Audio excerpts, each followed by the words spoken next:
What's good, everybody? It's your boy, O'Shea Duke Jackson, back at it again with another episode of The Celebrity Jump. Eboni K. Williams has been a person on social media, I would say for the last 2 or 3 years, really delving in some of the opportunities that black women have with black men, which she doesn't have a great favor for. And a few weeks ago, she was on the Earn Your Leisure podcast. She kind of goes back and forth on her opinions. One point, she's telling black women to go get, artificial insemination. Then on the next minute, she's telling black women to marry while they're in college. She just doesn't know what she's talking about, in my honest opinion. And that's fine.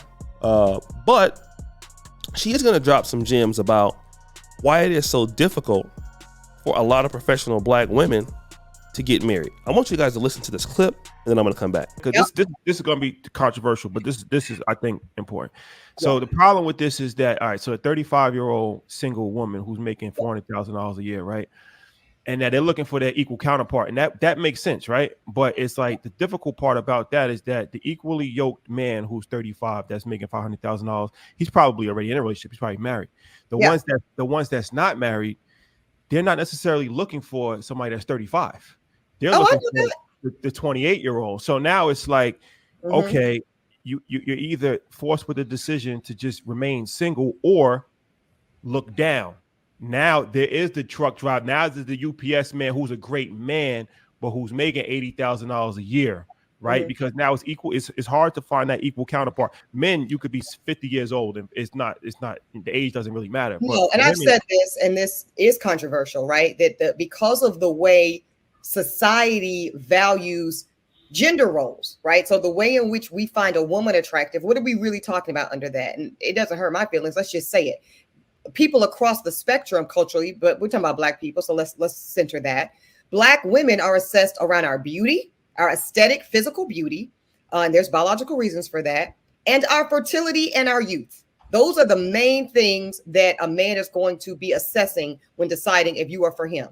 And then it's going to be the quote soft skills. It's going to be, do you make him feel loved, catered to, loyal? Are you relatively non-confrontational? Not too much pushback or challenges around ideas and decisions. And those are the things that would really make you just highly desirable in the dating market as a woman. Now let's go to men. What makes a man highly desirable in a dating market? It is going to be financials. It's going to be your ability to provide financially and fiscally. It's also going to be your physical, kind of your stature. Like there's a reason why, this 666 thing, I think that's really corny, but whatever. But there's a reason why a lot of women will swipe right on men that are at least 5'10", 6 feet. They want to feel there's some physical dominance coming from a man. Then you've got, just kind of age.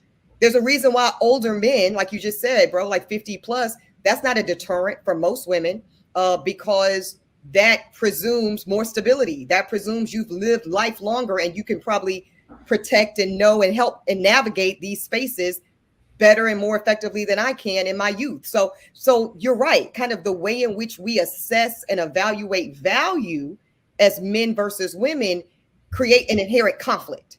I will add one little caveat though to the scenario you laid out where you've got these 35 and up women who've got these, big incomes and degrees and all this stuff, but we're not necessarily as desirable to the men that are our age and financial equal, which is why personally, I enjoy dating older men because at 40, if I'm dating a man who's 56, there's more likelihood that he will appreciate some aspect of youth around me.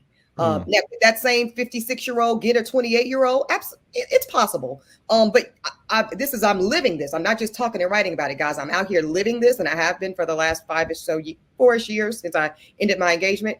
I do find that can be a sweet spot for some women that are in that like 38 to 45-year-old range. So I think that many of us, after listening to that, could really agree on what Eboni K. Williams is talking about. She's leaving out something, all right? And I want to give a shout out to Psych Hack's YouTube channel. He does a very good job of breaking these things down. But he said the other day that I was watching the videos, Mr. Psych Hacks, the guy says, listen, men have worked so hard all of their life to get to where they're at. Now, when they have the ability to have options, why would they give it up? Okay. Shout out to Orion Teraban. And check out his channel, guys. It's very good. Why would he give that up? And as I'm thinking about this, the guy's right. First of all, if you're a black woman that makes $400,000 a year, I make $450,000 a year. That doesn't mean that you are better in my life than I am without you in my life with all of my options. Okay? This is what Eboni K. Williams and other ladies don't understand. What man's life will change because you are there? That's something that we can ask as men without the pressure of society saying you need to be a father or a husband. We know that their lives have a better chance of changing because most women are coming into a man's world. If a woman makes $400,000 a year and you make $500,000 a year, yeah, she will pay something, but you're expected to still provide for her. She's gonna be keeping the majority of her money. And then if you divorce, you're the one that has the most to lose. So now, what would I gain if I'm an older man? I'm 40, you're 40, you have all that money. When you marry me, hey, I really probably don't even need you in my life. I got my own money, I have my own investments, I have my own home. If it's about a cook, I can do that, or I can hire somebody to do that. If it's about sex, I can definitely get that covered, right? If it's about my free time, I definitely got that. I don't need to take you on vacation with me as you're nagging and stuff like that. I don't need it. So then why should I change my life for you? I can only do so and make the sacrifice if you're gonna bring value.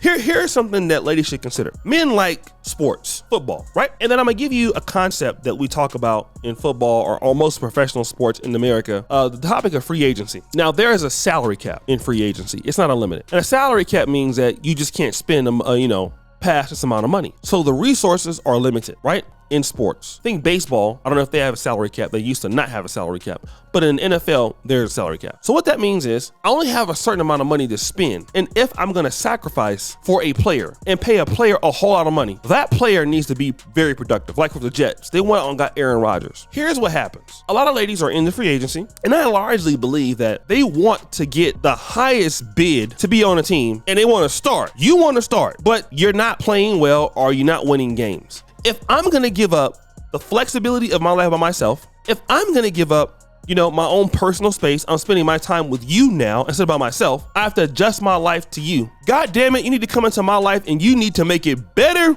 than what it already is. Here's the issue. Most women don't feel like they need to make it better than it already is.